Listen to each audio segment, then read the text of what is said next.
guys, how you doing? And today we're going to talk about Rian Roundhead Johnson, who had the balls, brass balls, to say The Last Jedi was as good as Empire Strikes Back.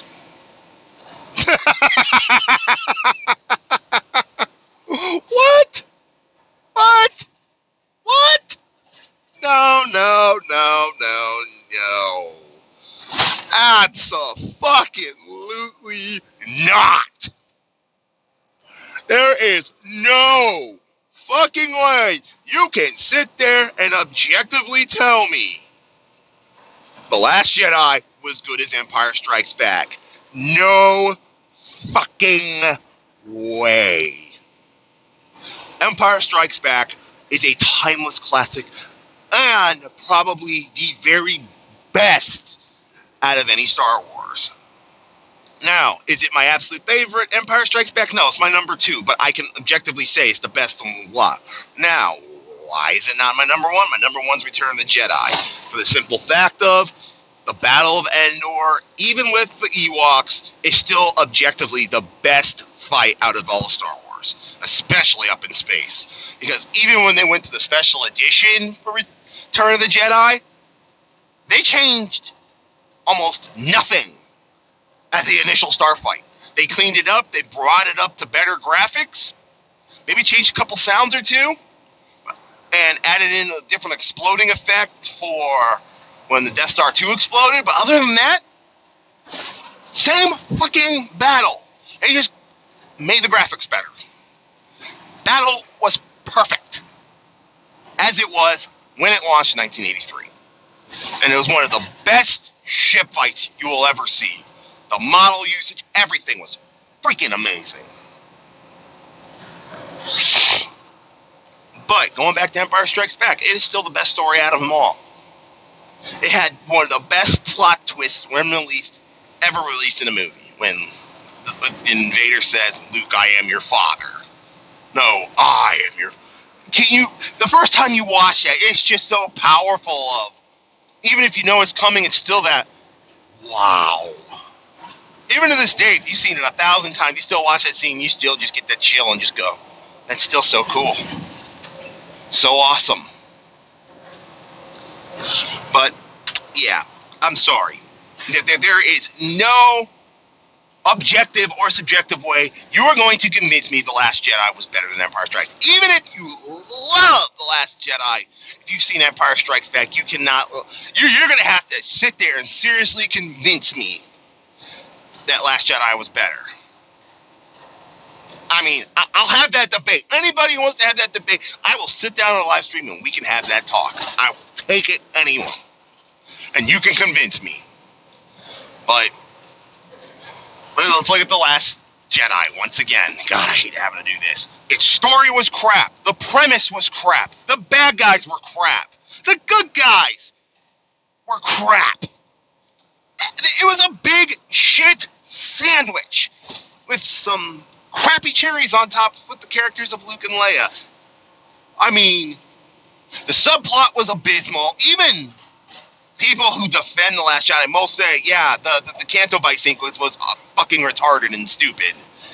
The space chase was asinine. I literally looked at it, it's like, why am I watching Master and Commander in space? You people have fourth dimensional technology. Sure, the Resistance can't use it. What's fucking stopping the First Order besides blatant stupidity? I mean, that was the running thing. The fight in the throne room was so bad. Oh my God, was it bad? It just hurt watching it. I mean, I couldn't suspend my disbelief enough.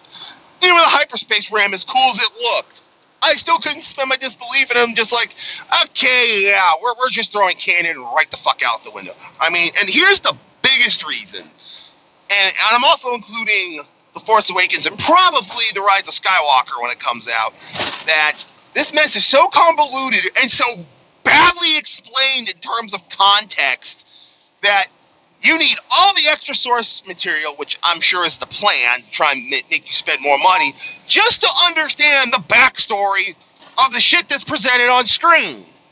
You see, I'll give you a perfect example. Going in between Empire Strikes Back and Return of the Jedi. When we first see Luke, he's suddenly more powerful. He's suddenly more confident. And he's doing different things. It's like, whoa, Luke's more powerful. Some time has passed. Whoa, later he has a lightsaber. Whoa, he's doing some great things. He's grown into his power. And you could tell that there was a time skip. Now, the great thing is, under the old EU, which is now Legends, if you read the book, The Shadows of the Empire, it explained what happened in that year and how Luke got so much stronger and how he constructed his lightsaber. But the great thing about Return of the Jedi, you didn't need Shadows of the Empire. You could just go straight off that movie and still understand the context. You can't find that anywhere in The Force Awakens and The Last Jedi and The Rise of Skywalker even more. I mean, Daniel from Space Doc, another great channel, he's like, what about the rest of the wider galaxy? What is do people even fucking care? I mean, take the title crawl from The Last Jedi. The First Order reigns. Okay, how?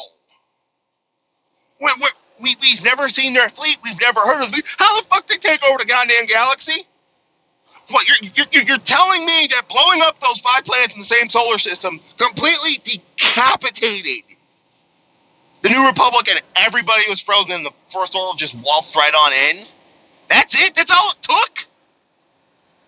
Really? I mean, without more context, you have to literally buy all the different books, some of them written by fucking Chuck Wendig, and some of the comics. You have to look at, like, all the rest of the expanded material just to understand the fucking movies. You shouldn't have to do that. That's the biggest problem with the sequel trilogy. The movies stood on their own. Even the prequels. You didn't need the Clone Wars. The Clone Wars, yeah, sure filled in a lot of the gaps and it was great, but it wasn't needed to understand 1, 2, and 3. It really wasn't. So, this is where the sequel trilogy has utterly failed. The expanded materials should enrich the experience, not fill in the gaps because you have shitty storytelling. It's my biggest problem with the sequel trilogy, and the fact that The Last Jedi is just a convoluted, badly written mess. I couldn't stand the characters on either side. I couldn't stand the story, the main, or the subplots. They were all fucking terrible, made no sense, and were convoluted. I couldn't stand the social messaging that instead of being cleverly woven in like George Lucas did, you were beat over the head with it and preached at, which I couldn't stand. I mean, it was just a big dumpster fire. Prove me wrong. So, anyways, that's the video on that.